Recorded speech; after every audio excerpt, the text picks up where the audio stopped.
के लिए, 2 पल के लिए सही कर जो मन करे, छोटी सी है जिंदगी।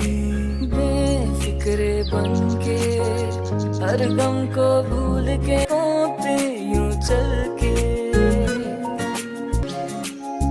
सागर की लहरों के हम भी मचल जाते हैं। चल जहाँ मन चले, 2 पल के लिए सही कर जो मन करे, छोटी सी है जिंदगी।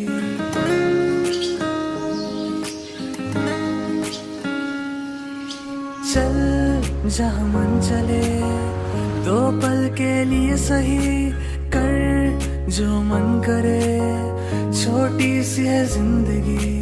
बेफिक्रे बन के हर गम को भूल के यूं इन राहों पर अब हम चल दिए। কি দেখলে তো বেশ ভালো লাগলো না? আমারও কিন্তু বেশ ভালো লেগেছে, তাই কিন্তু তোমাদের সাথে শেয়ার করছি।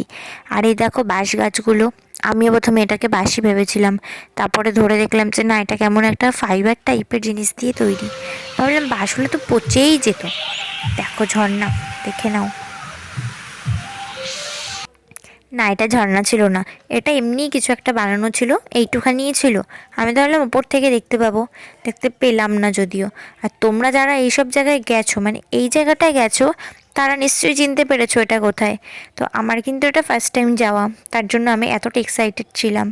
কিন্তু আমার যেহেতু জার্নি করে একদম অভ্যেস নেই, তা আমি দেখো কীরকম লেতিয়ে পড়েছিলাম দেওয়ালটা ধরে।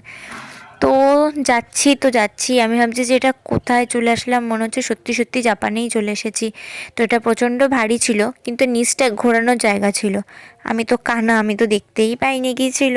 তারপরে আমি ভিডিওটা হওয়ার পরে দেখলাম যে নিচে এরকম কিছু একটা ছিল না। তো এটা কি ঠিক আমি বুঝলাম না। আর ঘরবাড়িগুলো যদি আমাদের এখানে থাকতো, মানে ওখানে কি এরকমই থাকে? আর এখানে ভিখারির মতো বসে বসে ফটোশ্যুট চলছিল। তো ব্রিজের ওপর দিয়ে যাবো কি যাবো না, এরকম করতে করতে গেছিলাম, কিন্তু ব্রিজের ওপর দিয়ে এখানে যেতেও কিন্তু বেশ ভালো লেগেছিলো। তোমরা যারা গেছো তারা নিশ্চয়ই এই জায়গাটাকে ফিল করতে পারবে যে কতটা সুন্দর একটা জায়গা। তো যেতে যেতেই মানে এত সুন্দর লাগছিল না, যে মনে হচ্ছে ছোটোবেলায় যেরকম পুকুর টুকুরের পাশ দিয়ে খেলা করতাম, ঠিক সেরকম ফিল হচ্ছিল। আর এটা সেই জায়গা যেখানে সবাই দাঁড়িয়ে ফটো তুলতো, কিন্তু আমি জানতাম না জায়গাটা কোথায়। তো আমাদের টিফিন ছিল সকালের পাস্তা, যেটা দিদি বানিয়ে নিয়ে গিয়েছিলো বাড়ি থেকে। তো এরপর আসলে টয় ট্রেন, ভুলেও টয় ট্রেনে উঠবো না, কারণ হচ্ছে এর নিচে টোটোর চাকা লাগানো ছিল।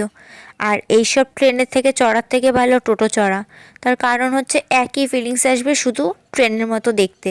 যার জন্য আর উঠলাম না, ভাবলাম বেকার পয়সা খরচা করে লাভ নেই, দেখে নিলাম আর ক্যাপচার করে নিলাম।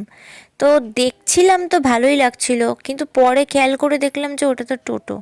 আর এই যে ফুলের একটা মানে ভালো মুহূর্ত ফিল করছিলাম, কারণ এত বড় বড় ফুল আমি আগে কখনো দেখিনি, এতটা সুন্দর ফুটেছে।